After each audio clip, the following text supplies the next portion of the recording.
One Piece. This is One Piece chapter 1134. The Silly Owl. Goose. Silly Goose. No, yeah, that was my mistake.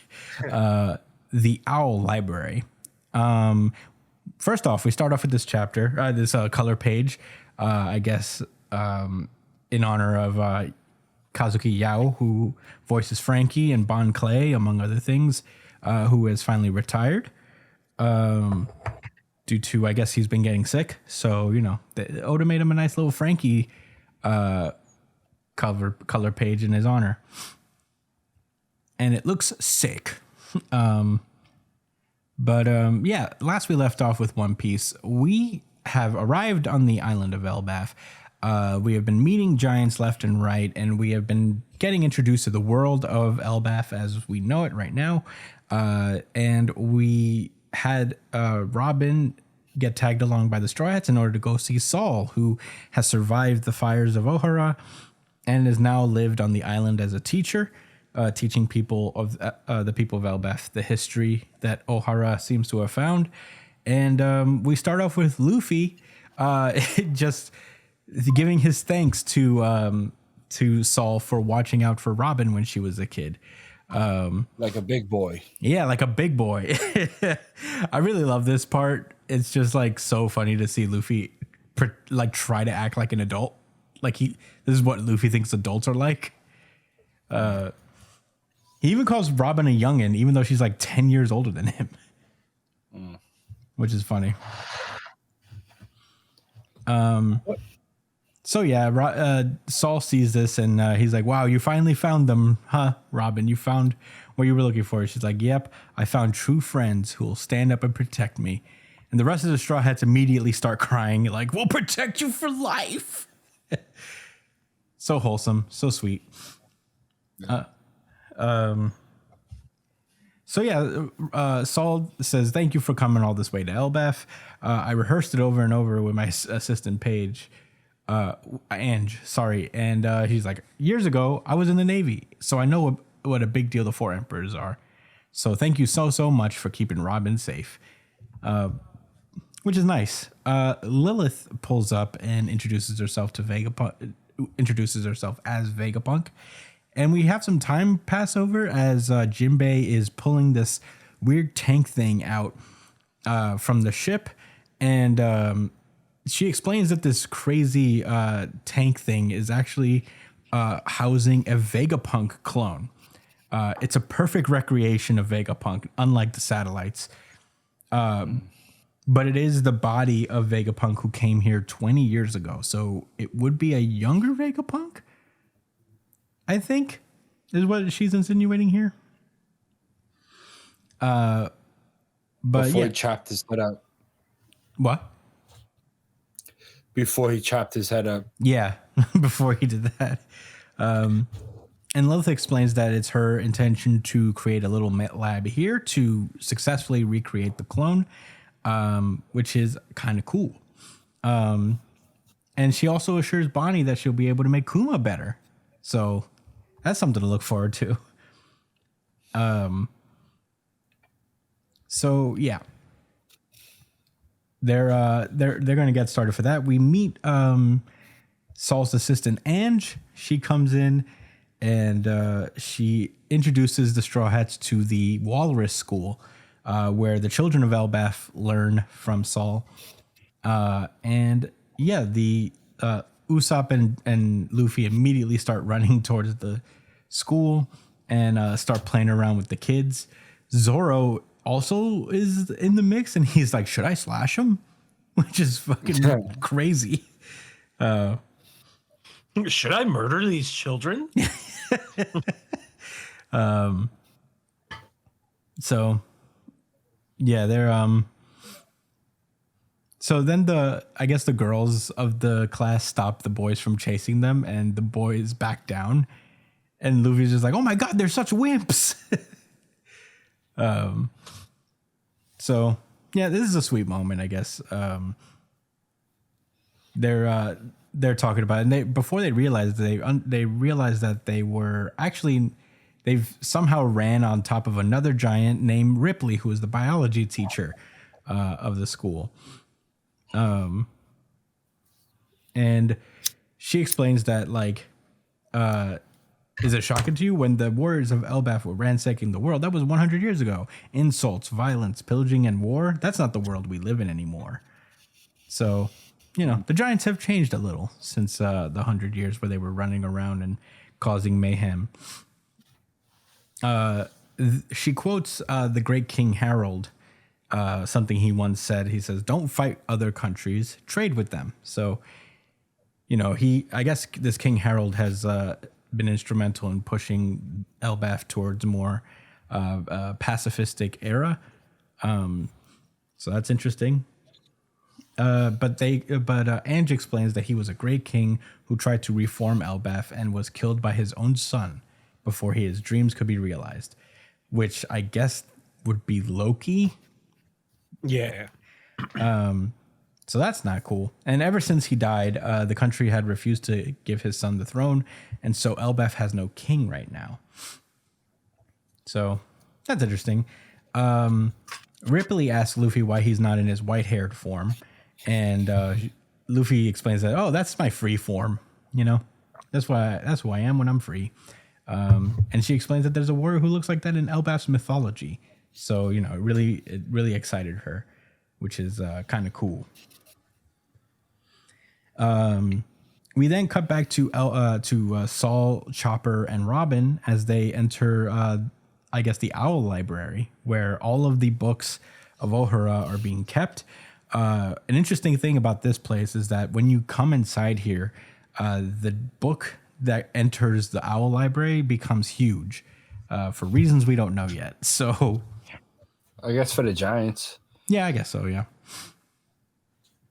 But I guess I meant, like, we don't know how it happens or why it happens. Yeah, the means. Yeah. But yeah, Robin's tearing up. You know, the research her people have died for is safe, you know, so they didn't die in vain, which is, you know, it's been a good day for Robin.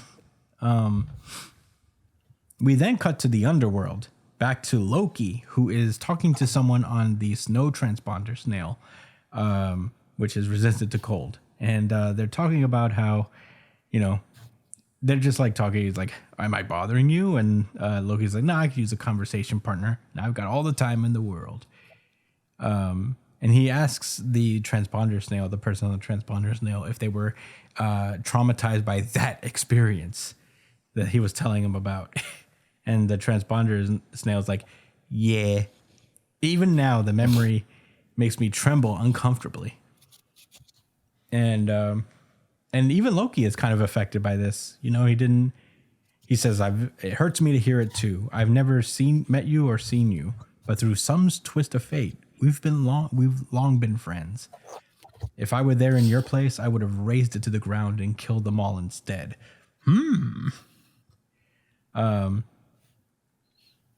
And I guess the transponder says, like, "I wasn't hoping for that much."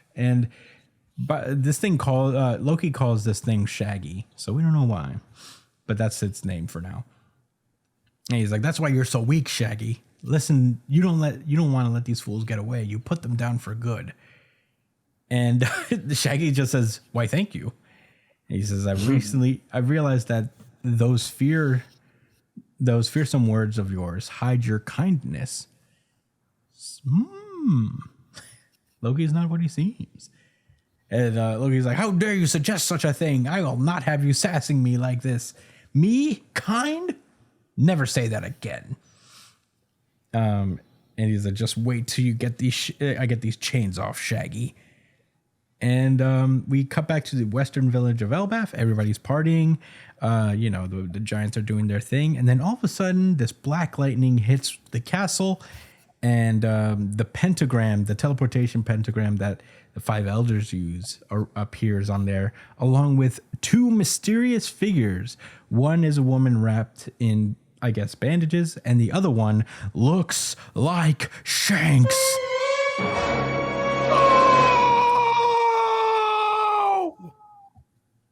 And that was One Piece chapter 1134. Josh, what did you think? He absolutely looks like Shanks. That's exactly what I thought, and I seeked confirmation from y'all because I thought maybe I'm missing something, and maybe there's somebody else that it looks more like.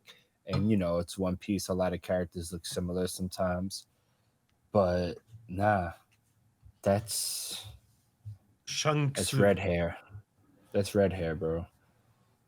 That's red hair, or at least someone that looks like him, and Sheik. Yeah, they definitely brought Sheik in. The Legend of Zelda, Ocarina of Time. And they pulled up on a pentagram. What does this mean? I don't know, guys. I don't know what any of this shit means. But I'm sure you guys have thoughts about it. So I want to breeze through mine real quick. Man, you think Luffy and Usopp are going to be devastated knowing that the Giants aren't a warfaring country anymore? You think that? No. Nah. You think it hurts? Nah. I think they're chilling. They're chilling. As long as the Giants are fun. I happen to think that what's being said here by her is going to be like part of the overall message and intent of this arc, aside from like the lore and story implications. I think Elbaf is going to be about change and looking forward to the future in some sort of way. I know that's vague, but I don't know, dealing with expectations, maybe nostalgia, letting go. That's just the vibe I kind of got. But anyway, Brian, what were your thoughts? All right. So, essentially, what I think is going on here is that, so the reason why these guys appear on a star, that is only an ability that we've seen from the Gorosei. So maybe it's kind of weird, right? Because the Gorosei, when they teleported in, they had numbers on them. So we just assumed that this was a Gorosei exclusive ability, but it looks like that's not the case. Or maybe they could send people on their own directive. I think that's more likely, that they are able to send other people. But so this kind of rules out Shanks, if that's the case. Because Shanks is currently nowhere near Mary Joie. And it would take him way too long to show up there. Go to Mary Joie just to get teleported back to Elbaf. It just makes no sense for Shanks. So this has to be a relative of Shanks, or somebody posing as Shanks, maybe somebody related to him, but it can't be him. So we could just call him like Stabby, or Shivs. We gotta call him Shivs. Shivs and Shanks. Blue hair. Yeah, there's Shivs and there's Shanks. I'm interested in seeing who the girl is too, as well. That's an interesting little partner to have on this mission. I think they might be God Knights. That could be what their relation is. Ever since fucking Moon guy gave up his position, maybe Shivs took over his place and is now out here conducting business. My guess as to why they're here is because somehow word got out that the Owl Library has information from the Void Sentry, and they're coming in to take care of it and get rid of it. But yeah, those are my thoughts on One Piece. Pretty fucking crazy chapter, honestly. Like crazy, like end to a chapter. We'll see how that goes. Yeah, I am really curious about Loki.